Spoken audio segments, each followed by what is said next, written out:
Hey there, it's Carl Dawkins coming at you with another lore video. This time we're focusing on Tome 2. Starting off with the survivors, we'll start with Jane Romero. Jane was the daughter of a famous actress, Loretta Lawrence, of whom she had no memory.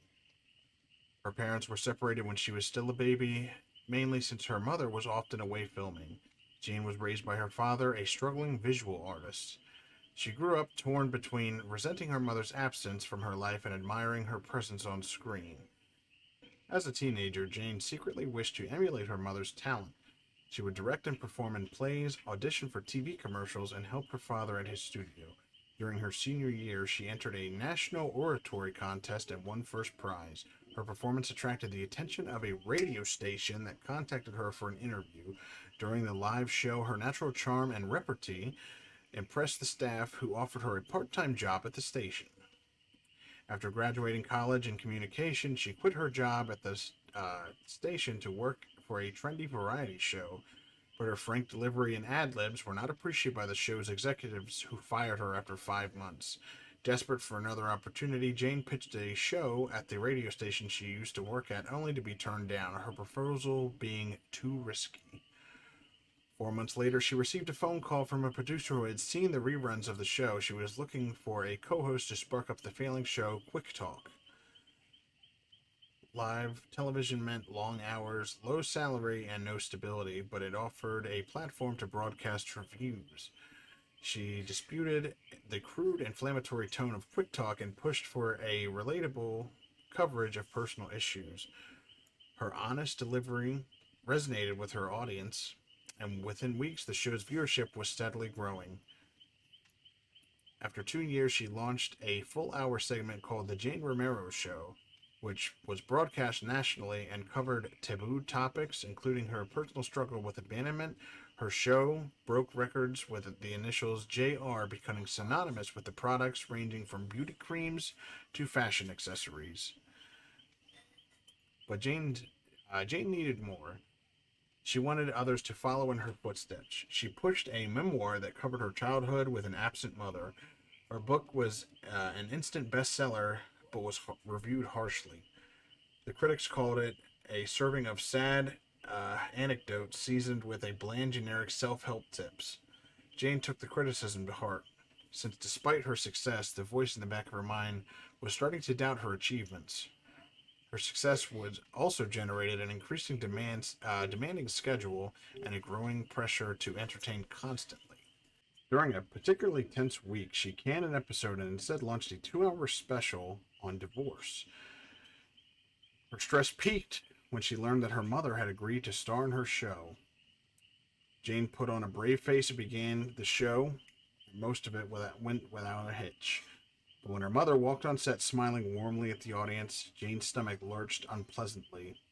She was consumed by a violent envy that had been festering, yet she carried on with a strange smile until Loretta interrupted her, saying that they were not actually related. The interview went haywire from there. After the show, Jane was driving to her father's house in New Jersey. She needed to talk things over with him. She had not been feeling like herself lately. She turned on the freeway along the coast to avoid a major congestion and popped some painkillers to numb the throbbing pain in her temples, which had been nagging her all day. Then she started to relax and turned on the radio. Classical music was playing. The drive was slow. Black ice covered the highway, which was packed with cars on their way back home. Night fell. Darkness began to blur the corners of her vision and turned the headlights into swirls of red. Jane blinked to sharpen their outlines, but each time she closed her eyes, her eyelids became heavier and slower until they remained shut for a moment too long. The following morning, the authorities were fishing out Jane's car from the water. Despite leading a meticulous search for weeks, they were unable to retrieve her body. The airing and production of the Jane Romero Show was suspended until after her funeral, which her father and mother attended. As the public grieved for Jane, there was a surge of orders for JR products, and all her episodes were re-released a month later with an opening credit that wished her eternal peace. Next up, we have David King. The single child of a wealthy family, David King seemed destined for greatness. While growing up in Manchester, he demonstrated serious potential in both sports and academics. With his family connections, all doors were open to him. He could have succeeded at anything if it weren't for his combative nature. David lived for the adrenaline rush of a good fight and would go out of his way to get into one. His robustness and athletic abilities led him to rugby, where he could cut loose and really cause a ruckus. King excelled and gained a reputation as a promising if somewhat reckless rookie. His meteoric rise came to an abrupt end when he lost his temper and assaulted a referee, earning him a lifetime ban from the league and cutting short what most people assumed was going to be a long, successful career. King was unconcerned. Money was no issue, so he took it as an early retirement and focused on other fun things to do. Free from the constraints of a career and enabled by the wealth of his family, David King spent most of his time at the pub, drinking, watching games, getting into fights. Some might say he was wasting his life away. Not many people knew he was an occasional debt collector or that he caught a clandestine bare knuckle or he fought in clandestine bare knuckle fights. When David King stopped showing up at the pub, the few friends he still had were not surprised. They figured he'd finally picked a fight with someone stronger than he was, and in a way, they were right. Now moving on to the killers. The Doctor. Showing exceptional aptitude in psychology, Herman was handpicked for special training in an advanced neuroscience program located in a secret black site in Illinois known as the Leary Memorial Institute. Really a front for the CIA. This is where Herman met Dr. Otto Stamper, where under his guidance Herman began to use strange and ever-increasingly vicious methods to extract information from prisoners sent to the Institute, which was also a covert prison and re-education center for whoever was the USA's current nemesis. His liberal use of violence electroshock therapy revealed dramatic results, and several threats to national security were uncovered. Over the years, Herman became known as the Doctor, and no one ever questioned if he had even held a medical certificate or even what happened to the prisoners after they'd given up their information. It was only after the Leary Memorial Institute went silent for a week that the true horror was finally discovered. The personnel, patients, and prisoners were all found dead. All types of head trauma, all personnel, and their prisoners' bodies were accounted for, including Dr. Stamper, but no signs of Herman the Doctor Carter. Next up, we have the Spirit. Rin was the only child of the Yamaoka family. She was raised in dusty halls of a traditional house in Kagawa. She studied education at Takamatsu, a private university, which weighed heavily into her family's shaky finances. Her mother got ill that year, and the bills started piling up. Rin worked part-time in a futile attempt to help lighten the load. Her father faced a debt that grew without end. He started working double shifts in the hopes of obtaining a promotion. That's when he started losing sleep. A dark whisper would keep him awake all night, reminding him of his hopeless situation. Exhausted, he started to lose grasp of reality. Fighting to deny that what voice was whispered at night, Rin's father made a desperate move.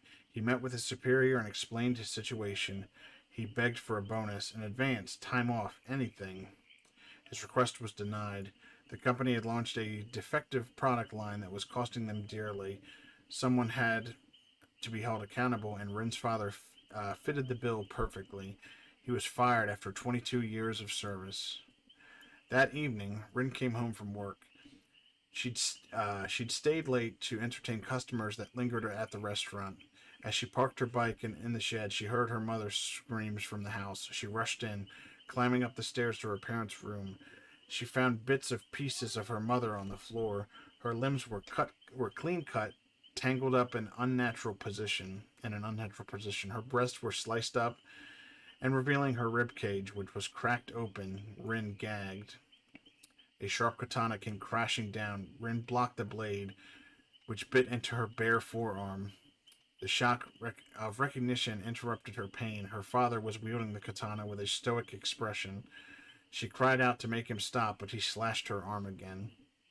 She rushed off and slid into the blood-smeared floor.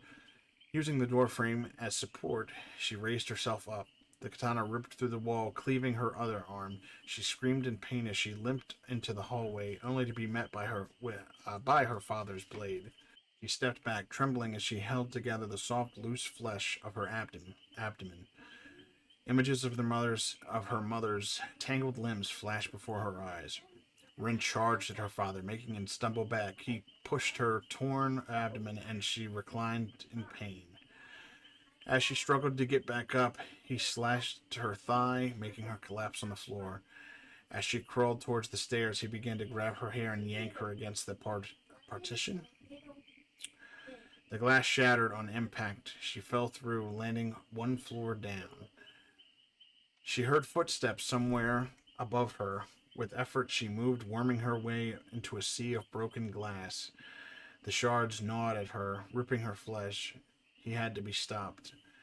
He would not get away with what she'd done to her, with what he had done to her mother. Coughing up blood, her chin grazed the glass, adding to the bleeding. A low-pitched heartbeat started to ring in her ears. Her body felt so heavy she could no longer move. The ground shook with her father's footsteps. She knew she was not going to make it, but she no longer cared. She would make him pay, in this life or the next. A dark fog veiled her eyes, and it could not subdue her rage. She would not rest, not yet. The darkness whispered, promising blood and revenge. An oath was made, and Rin closed her eyes. Alright, moving on to the tome entries.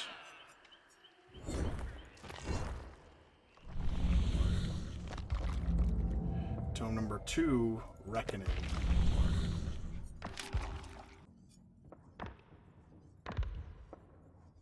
Jane needs a job. She has a job. She works as a waitress at a local diner. She needs another kind of job, a role, a part, something.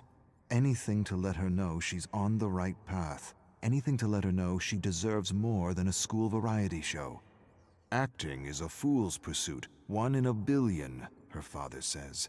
Her grandfather agrees but adds, those who have the courage to follow their dreams have a 99% chance of being that 1 in a billion. Have courage. Courage will put the odds in your favor. Jane loves her grandfather and wants to make him proud. Wants to show him he's right. I'll be that 1 in a billion.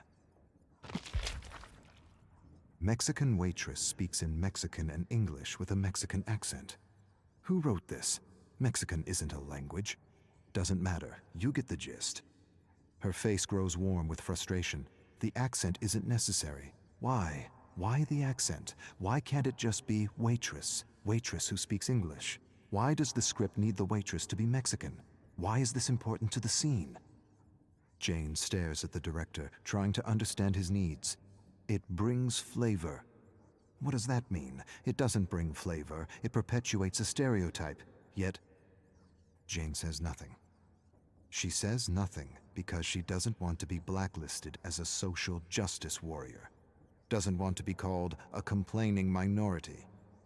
With a slight Spanish accent, she finishes the audition.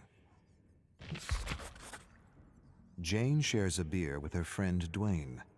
Dwayne tells her how a creative executive hired him to be the co-writer of his terrible script, to be the spokesperson of his terrible idea, to validate his insensitive cultural appropriation of an African-American story. The creative executive wants to make a minority film because it's a fad, the quickest way to be recognized, the fast track to fame for a hack. Many writers told the hack his script was wrong on so many levels, badly written, disrespectful, boring, insensitive. Dwayne refused to accept a script that was disrespectful to his cultural heritage, refused to attach his name to a project so the executive could avoid accusations of cultural appropriation, refused to validate an entitled interpretation of a minority story. The executive discredited Dwayne by calling him a social justice warrior, fired him. Jane sighs sadly for her friend. At least the script won't get produced. Dwayne raises a skeptical eyebrow. The hack has a friend with money, lots of money. He'll write, direct, and produce. Entitled hacks with friends in high places. It's how bad movies get made. They toast bad movies. Jane laughs, not because it's funny, because it's true. It's been months. She hasn't worked. No calls, no auditions, nothing. Jane stares at the blank television screen. As a child, she used to imagine herself on television. She doesn't see herself on television anymore. Something is happening. She can't see herself succeeding anymore. She wishes for her shot, her one shot, her 1 in a billion shot, but scripts for her are few and far between, nothing beyond the stereotype. Her agent shouldn't care. He should put her forward for all the female roles in her age range. She can play any female role, lead or support, and yet she only gets auditions for the spicy Latina, or the funny immigrant, or the waitress with the accent, never just woman, American. That's all she wants. She stares at the snowy television, tries to visualize herself as the star of a show, but can't. The phone rings. Her agent, an audition, a major part in a play, and it pays well. For a moment, just a moment, she feels like 1 in a billion. Jane's cell phone rings. She freezes on the sidewalk. This is it. And she doesn't know if she wants to answer or not. She can't take another rejection, not for this part. This part is too important. She brings the cell phone to her ear, answers. She hears a voice she recognizes, her agent. He tells her how everyone enjoyed her audition, how everyone thought she was just fantastic. He goes on about something else. She waits for the but, the proverbial but, 1,000 compliments negated by one single, all-destroying but. It doesn't come. She listens to the trivial notes and waits for the polite rejection. Instead, you got the part. She's not sure she heard right. You got the part. She mumbles to herself. I got the part. Her face grows numb with disbelief. She screams. Strangers turn to face her. Sorry. Dwayne helps Jane rehearse at a cafe.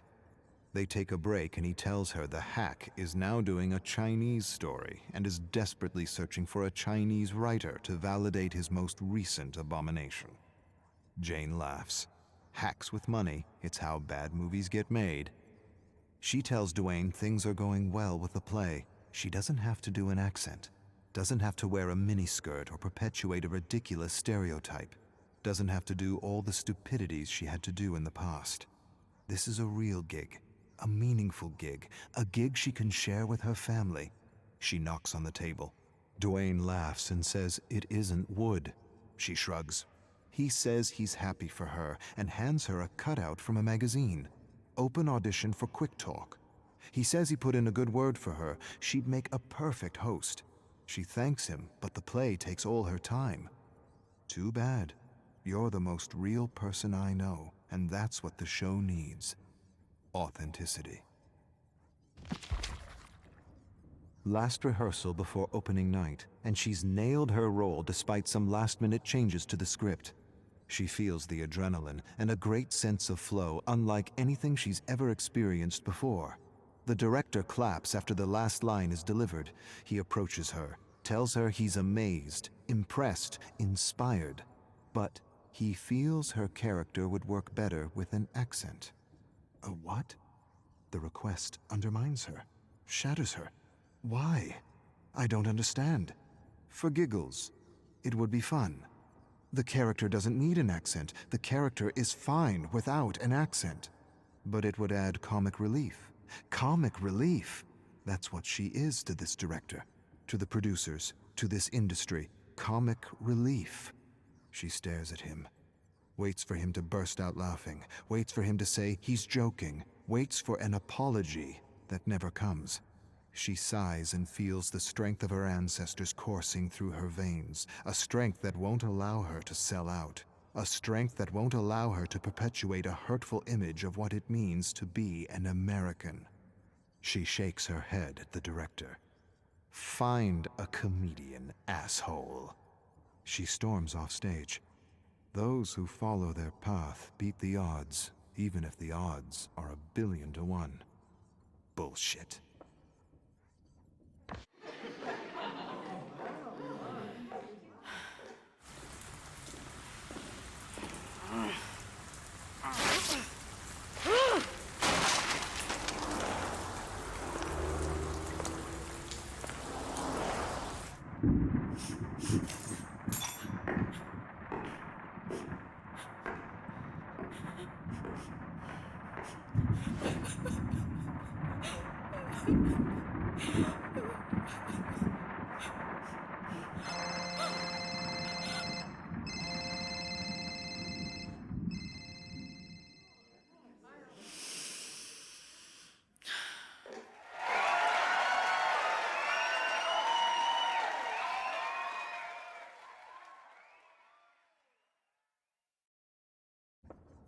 That was All the World's a Stage, Memories of Jane Romero.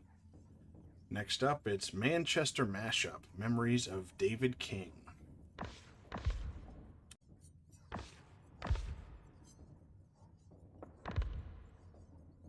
King scrunches his broken fist. Cheers and hollers from a drunk crowd echo through the alleyway. He stares at his fallen opponent, bleeding face, busted nose, chipped teeth. He kicks him in the mouth to put the finishing touches on his handiwork. He never lost a fight. Not now. Not ever. Always bet on King. He glances over the crowd, spots Donnie, an old friend with a gambling problem. Not much of a problem if he continues to bet on me. King looks at his watch. He's late for a family meeting. King's father gives his mother hell for talking back for something he didn't quite understand. It's always the same crap. King grinds his teeth. Blood and warmth rush up his face. Every scrap, every single one he won because he saw his father's face on his opponent. He wants to lash out, to say something, anything. But to say something is to be cut off. But this time he's not thinking straight, or maybe he is. His father raises a hand to strike his mother. It happens faster than the thought to perceive it. One moment he snatches his father's arm, the next he's beating him black and blue for years of accumulated shit. He walks away while his mother tries to help his father up. You're out. Never show your face here again, ungrateful bastard. Get out. He never really had friends. Not real ones, anyway. He had an entourage. A group of sods enjoying the high life with his credit card. Now he has no one. Not a single bloody friend to help him out. He had friends once upon a time in school, but that was long ago. He needs money. But money doesn't grow on trees, and no one wants to challenge him, not after what he did to his last opponent. He needs a job. His accounts are near empty, and his old careless spending habits are hard to break. He meets with Tommy. Tommy has no room for him in his apartment. Wishes he did, but he doesn't. Mick wants to help, but his old lady won't let him. Same with Bill. And Harry. His ex has moved on, and she doesn't want to see his face. Something about being a shithead. He can't live in a hotel room forever. It drains the account. He remembers a face he recently spotted in a crowd at his last scrap. They were friends since they were toddlers. He was a genuine friend, even if they went separate ways. King looks him up. Castle Drive. He hails a taxi. King hasn't felt real in a long time. He sits in Donnie's apartment drinking old ale, realizing how much he misses genuine heart-to-hearts. Donnie was his friend before he realized he came from money. The rich aren't really rich. He's not sure why he thinks this or what it means. It's just a random thought. The ale talking, as it were. Donnie says he can stay until he figures things out. He's not sure when that will be. It doesn't matter. A sudden rap at the door startles him. Donnie stands, opens the door to reveal a few men in black leather jackets. Muscle. King doesn't hear much. What he does hear, he doesn't like. Donnie owes money, and can expect a bundle of lead in the face if he doesn't pay. He laughs when he returns to the kitchen table. It's your fault, King. I don't know who to bet on anymore. King lost his last 3 jobs and is going back to what he does best. A challenger steps into the circle in the dimly lit alley, double his size, massive. King doesn't care. A head's a head. He'll go down like the others. Crowd calls him the Ghetto Masher. The Ghetto Masher glares at him. The ref spits out rules he's heard 1,000 times. King stares at him and sees not his father, but his opponent. A bell sounds. With a bestial snarl, the Ghetto Masher lunges. King evades a wild blow that would have ripped his head off. He feels strange, unresponsive, confused. Donnie screams at him. He glances at him as he receives a massive fist to the skull. Black swirls across his eyes. He doesn't remember the thud against his skull. He doesn't remember his legs buckling. He doesn't even remember collapsing in a pile of festering garbage. He only remembers waking up on the couch in Donnie's apartment. He's lost his edge. His anger. His rage. His hate. Was that all he was? Donnie's asking if he's okay, and he's not sure. Am I okay? Will I be better? I don't know. Was it just a fluke? A lucky shot? Happens to the best. I feel wrecked. I am wrecked. Donnie bet the last of his cash on him. King's getting the hang of working behind a bar. Donnie sips a beer and tells him he needs to find another reason to fight. King tells Donnie he needs to get home before the beer he's drinking turns to piss, before he gets in trouble. Too late. King spots 2 men. They approach Donnie, grab him, usher him into the basement. Not a good sign. King rushes to help, but his manager yells at him to stay behind the bar. Screw it. He leaps over the bar and rushes to the basement where he finds Donnie being beaten by Ghetto Masher and Uncle Brass watching in his chair. King doesn't hesitate. He tackles him. They exchange deadly blows. Ghetto Masher can hardly keep up. Uncle Brass sends others after King. Doesn't matter. King's a whirlwind of destruction. He cracks Ghetto's knees and thrusts his thumbs into his eye sockets. An eyeball pops out, still attached to a series of nerves. Cries of terror. Ghetto Masher cups his eyeball, screaming for medical help, staggers and slams against the wall as more ruffians attack. Stop! Uncle Brass stands and approaches. It's well within my power to rip your fucking head off for what you did to my boys. King staggers to his feet. Not a bloody joke, am I?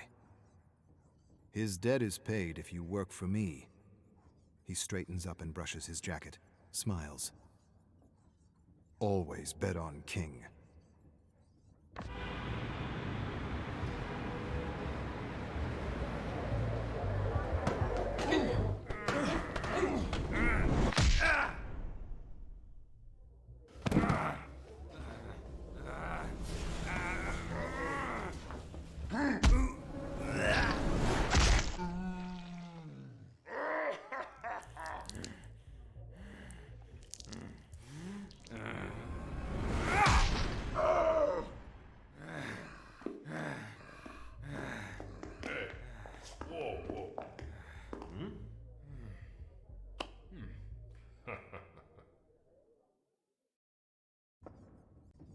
This is Ascendant, Memories of Herman Carter, a.k.a. the Doctor.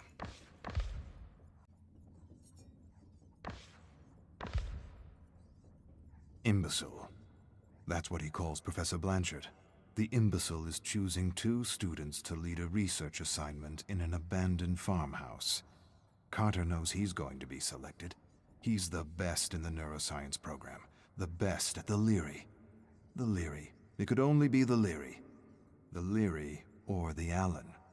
2 institutions with a history of working with the government to push the limits of psychology beyond the code. Not beyond the code, despite the code. The papers coming out of the Allen amazed him, captured him, inspired him. Had he been Canadian, it would have been the Allen, or what many called Ravenscrag. The experiments they conducted were brilliant, cutting edge, mind-shattering. He wishes he were a student in the 50s studying under Lord Crag, the nickname patients gave the genius at Ravenscrag. Lord Crag returned from the trials with ideas, not cautionary tales, not disgust like the other bleeding hearts who condemned the doctors who would anyway be smuggled into his country and be given the highest positions in government in exchange for their discoveries. Lord Crag took the experiments he had heard about to the next level, and Carter hopes to do the same. But not with this professor, not with Blanchard, Dr. Bleeding Heart Blanchard. He has no idea what real power is. Real power is freedom. True freedom. Freedom beyond the limits of ethics and morality.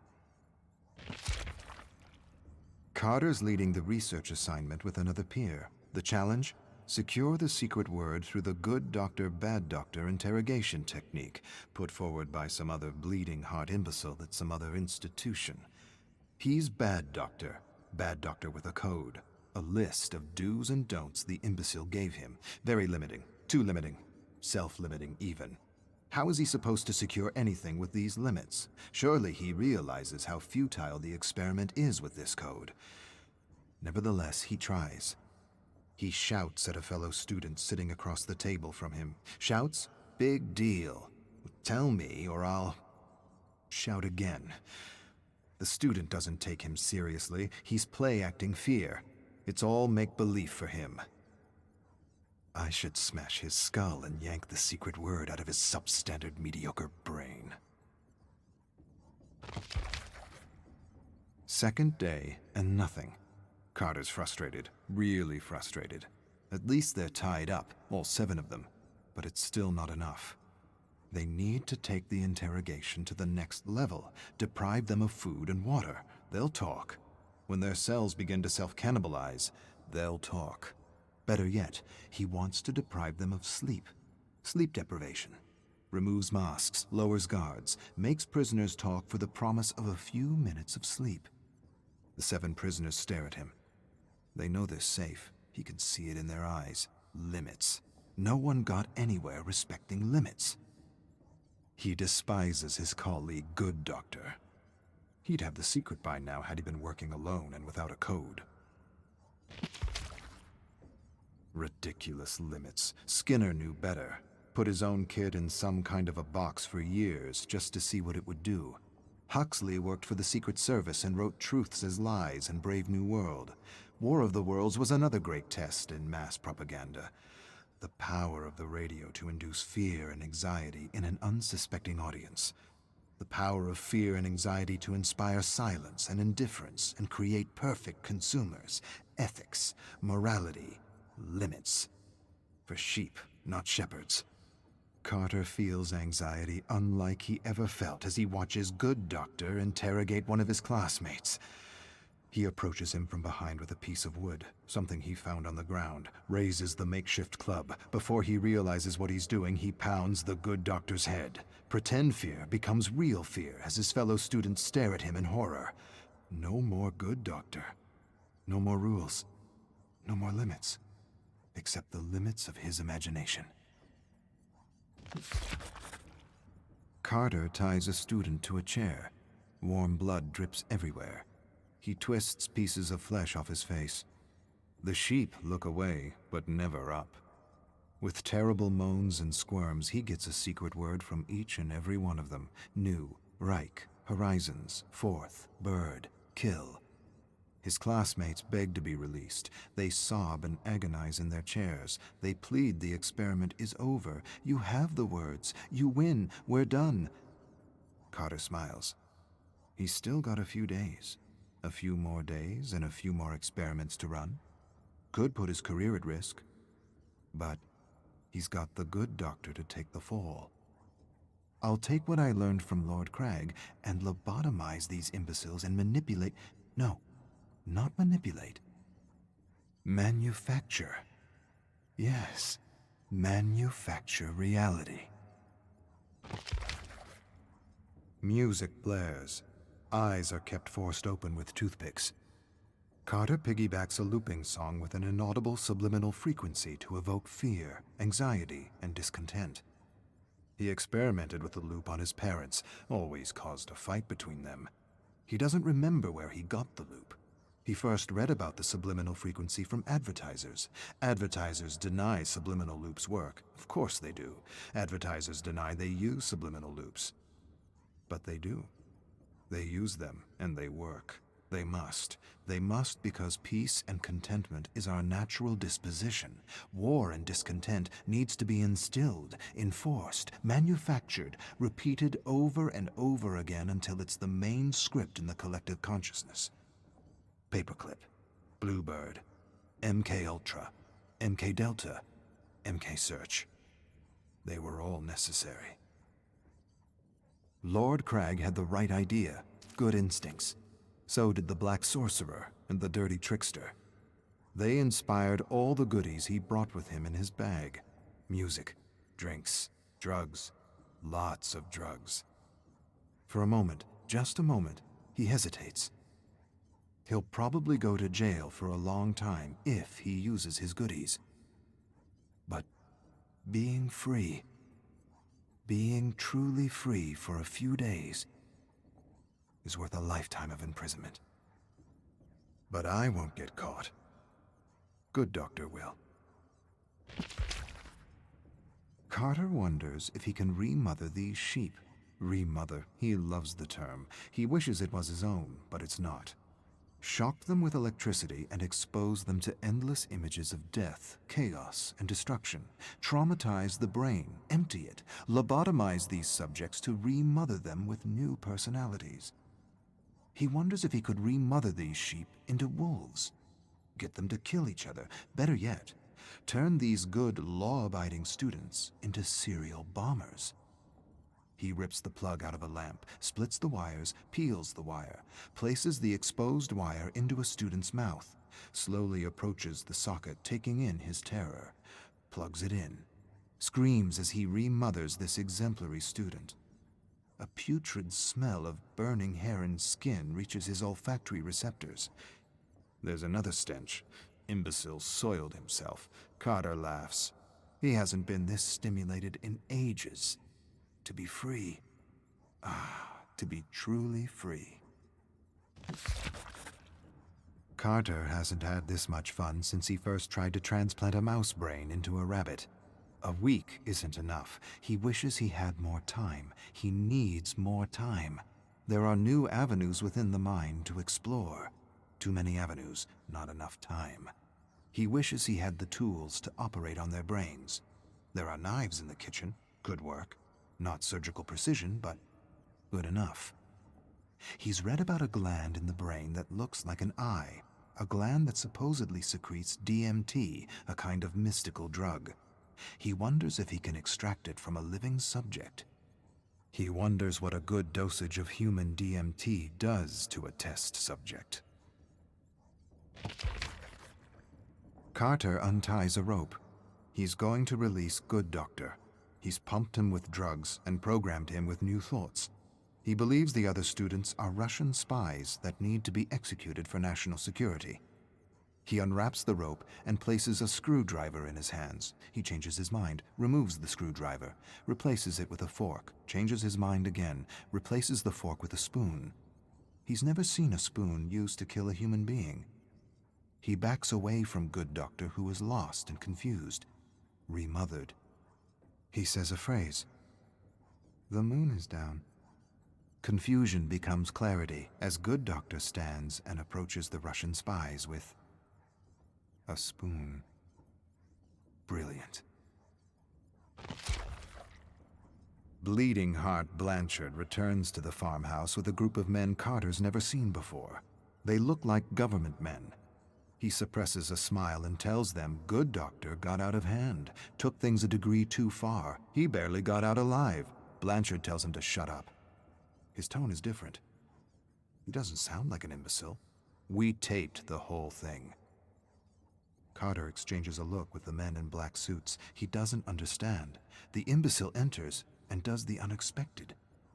He stares at the barely breathing student unperturbed. No fear, no panic, no emotion, nothing. He grins and mumbles something to himself in German. He turns to Carter with a smile. His smile turns to a grin when the men in black suits handcuff and arrest him. Blanchard whispers, "Looks like you had your chance to make merry hell and took it. The cuffs are just for appearances." I don't understand." "Yes, you do. You understand much more than the others. Welcome to MK Awakening."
Steeped in Blood, Memories of Rin Yamaoka, aka the Spirit.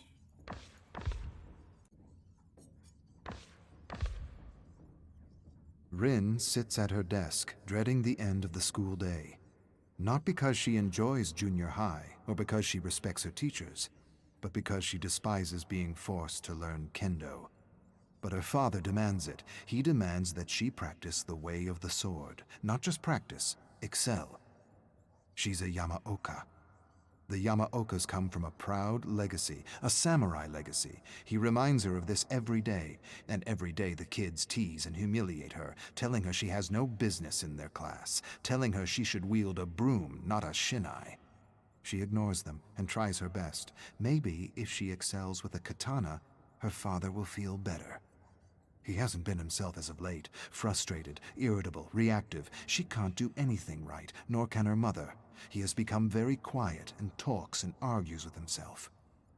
She doesn't understand what's happening to him, but she knows he is suffering, and the last thing she wants is to add to his pain. Family is everything, and maybe one day she'll be okay with wielding a katana. Maybe she'll even enjoy it. Rin's bones feel brittle and ready to collapse under the weight of the armor. She holds her bamboo shinai up to her opponent. "I want this to be over. Can't this just be over?" Her opponent insults her. He tells her there's a shattered window in the changing room she ought to clean before someone cuts themselves, Janitor Yamaoka. He laughs. He makes another janitor joke at her expense. A sudden heat rushes up her face. She wants to shove the shinai down his throat. See how he laughs with wood and splinters piercing through his stomach. Splinters piercing through his throat. Where did those thoughts come from? It's not like her to think such thoughts. She angles her shinai and feels something strange inside. She's never felt anything like it before, like a waking dragon in her heart. She stares at her grinning opponent. Faster than thought, she lunges and strikes his head. Everyone laughs at him. His head slumps in mingled defeat and humiliation. A boy stares at her with wide, disbelieving eyes. He blinks. "You might be a Yamaoka after all." She hates to admit it, but it feels good to win. No, not to win. To defeat a foe. To defeat another human being. Defeat another human being? Why would I think this? These aren't my thoughts. But they are. She doesn't understand what happened. What thing came over her to give her the strength to contend with the boy in front of her? He isn't laughing anymore. He glares at her. She beat him. Not once, not twice. Thrice. The boys continue to stare at her open-mouthed. Something is changing in Janitor Yamaoka. They know it. She knows it. She feels the waking dragon in her heart.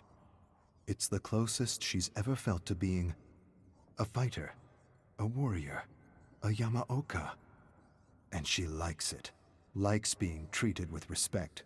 Likes being taken seriously. For an instant, she imagines herself beside the great Renjiro Yamaoka and his son, Kazan. Something tugs in her heart, and the dragon stirs. And the dragon, she realizes, is the waking of her raging Yamaoka blood. Janitor Yamaoka, you got lucky. Let's see how lucky you really are. Boys close in on her, cursing, jesting, shouting. She wants to run, but doesn't see an opening. She wants to apologize for being good with a shinai, but the waking dragon inside her heart won't allow it. She didn't do anything wrong. She has no reason to apologize. She finally did what she was supposed to do, and now they close in on her as though she had cheated, as though they could see the dragon that had helped her. She feels scared. Where is that dragon now? Where is the spirit of her ancestors? She raises a pleading hand for her abusers to stop. You will pay. You made me look foolish. For a moment, there is an opening between two boys, and there's no hesitation, only action. She charges through and storms across the schoolyard with a group of angry boys in pursuit. She quickly ducks behind a garbage bin and watches the boys run past her. One stops, turns towards the bins, narrows his gaze. She holds her breath. She can hear her heart pounding in her head. Why hide? You are better than these peasants. Stand and show them who you are. But she does not reveal herself. She hides and wishes that waking dragon to go back to sleep. Rin emerges from hiding and begins her long walk home. The dragon in her heart admonishes her for hiding, tells her she is more than her tormentors and should never cower before bullies and abusers. She's not sure what she should have done or what she should think. Maybe she should have faced them. Maybe she should have confronted them. Maybe she should have beaten them down and torn them limb from limb. Limb from limb? What am I thinking? Where did that come from? Limb from limb. What dark thoughts are these? Before she can answer her own question, she hears a voice. She hears her tormentors jeering and spewing insults at her. She doesn't turn around. She doesn't run. She doesn't run because she knows what's coming, and she doesn't care. The dragon within tells her everything's going to be okay. The boys throw garbage at her, call her Janitor Yamaoka, Janitor Yamaoka, Janitor Yamaoka. She knows what's next. She sees it in her mind's eye like samurai of old. They'll push her down, surround her, punch and kick her, but this time she won't let the pain defeat her. She won't let the fear paralyze her. She'll use the fear and the pain to feed the dragon. Today her bullies will feel teeth and claws. They will feel her wrath, and they will learn she is a Yamaoka.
Arcus 328. There is a curiosity at the core of every thinking person. A need for knowledge from uncharted and unknowable territories. But what is discovered in those blank spaces of the abyss, of the cosmos, are things far too immense to understand. Things better left unobserved, lest they undermine our sanity. Better to embrace ignorance than face the truth of our insignificance in the grand scheme of it all. Against the vastness of the infinite, we are mere microbes swirling in an endless, indifferent cosmic stew. I say stew, but the entity is probably more of a blood pudding. Arcus, 7547. Whiskey, deep into the night. A strange aftertaste, a flavor from a world which makes the best whiskey. Whiskey dreams are some of the most pleasurable, dreams of home, with friends and family, enjoying time lost. When my senses returned, I realized I had turned my palace of a prison upside down. I remembered none of it. Everything a drunken blur. So many paintings and statues I had created from memories from other worlds. Shattered. I'm losing my grip on reality, and maybe that's a good thing. One day merges into the next, and I'm lost in a storm of whiskey, screams, and endless streams of broken memories. Arcus, 3212. From a window, I see something moving with an uncanny light. Through the black fog, it shines there, beckoning me. And yet I cannot leave. I cannot move. I can only bring things to me through the Orus. What light is this? Is it a creature sent by the entity? Is it a survivor? Or perhaps it's a marooned soul from back home searching like myself for a way back. An unnatural wind whines, and I stare at the moving, hypnotic light. A hideous watching eye, trying to reach out to me. Trying to tell me something. Trying to convey something in its strange, rhythmic movement. Arcus, 345. I have recently wondered if survivors realize the titanic significance of their thoughts and feelings, and of how the entity uses them to furnish the trials. Thoughts and feelings that bring me glimpses of what it's like to have lived on a parallel world as someone else. It helps pass the time. Arcus, 1043. I look and observe the realms of the entity with eyes that see disharmony, chaos, fear, and terror. And yet I acknowledge I may be swayed by appearances, and that there may be another truth beyond the veil, and it feels futile, if not absurd, to try to put to words what I am seeing. Arcus, 767. The Orus was little understood back home, and to be fair, I wasn't given the chance to explain its merits to the Council. Had they taken the time to understand, they would have realized that though I had no verifiable explanation for how the Orus works, I had theories. And the most reasonable was that the Orus works on the basis of the Trinitarian of creation, a concept long held by our ancestors and forgotten throughout the ages. But the concept isn't complicated, isn't witchcraft, isn't a secret. It simply suggests that it takes two things to create a third, a father and mother to create a child, an idea and passion to create something new, something real, something lasting and meaningful, a thought and feeling. Therein lies the best theory of the Orus and how it is able to create with auric particles. The failing of other pioneers back home is they believed thought alone was enough, when in reality it is only half the equation. The other half is emotion, for it is feeling and passion that fuels the fires of creation. The Orus amplifies and manifests and forges something new using the mold of thought and the fires of passion. Or, I've been here too long, and I'm grasping at theories to pass the time. Arcus, 293. Things could have been worse.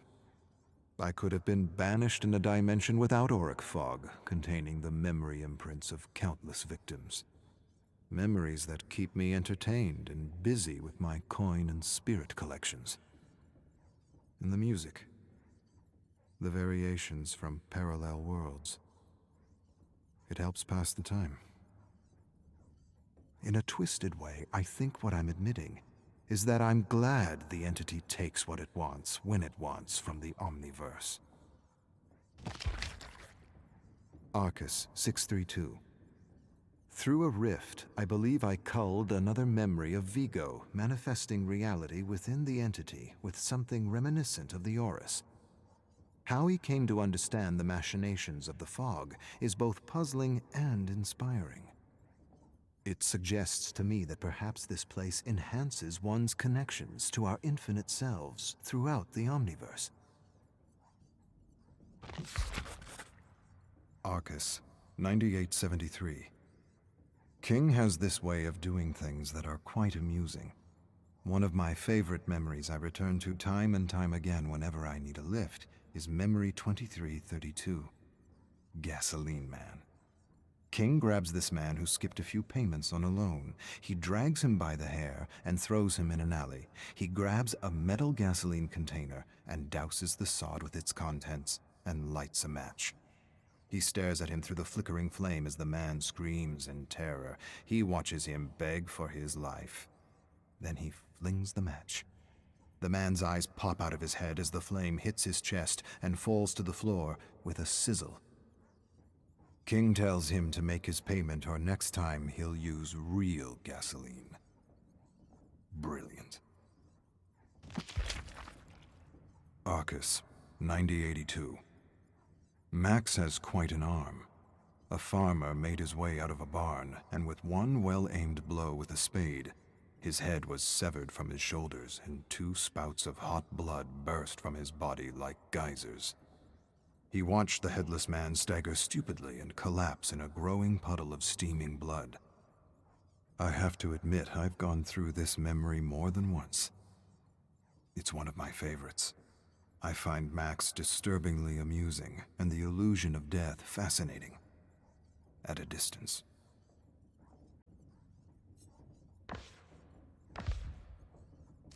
Arcus 893. Several survivors went mad trying to escape the trial. They had with them memories of previous incarnations, so that one survivor began dashing his head against a wall, convinced he was reliving a nightmare he had just escaped. The other survivors drowned him in mud to shut him up. It seems to me survivors are torches growing dimmer and dimmer with every trial.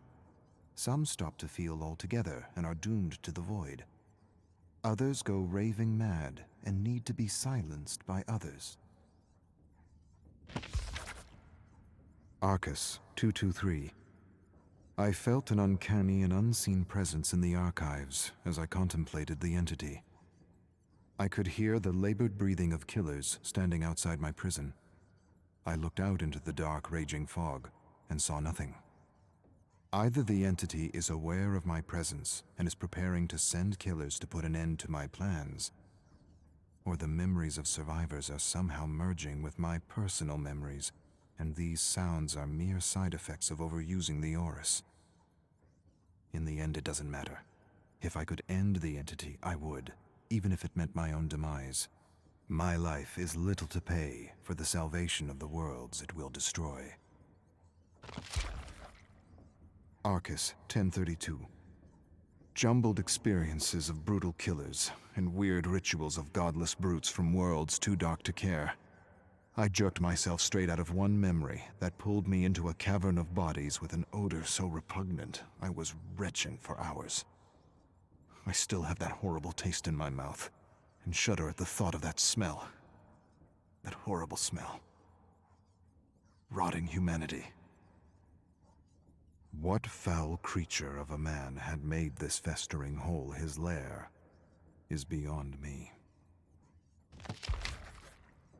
Arcus 7456. I am taking notes under incredible mental strain. I have had flashes of survivor memories overrun my senses all day, and I'm trying to focus on home and gather myself. I haven't used the Orus for some time, and yet I have been pulled in and out of these lives randomly. These records, these archives will, I imagine, help me remember myself, should this Orus nudge me into the abyss. All right, well, that was Tome 2 Reckoning. I hope you enjoyed that. Next time, we'll be looking at Tome 3, Escalation. Thank you again for watching, and happy hunting.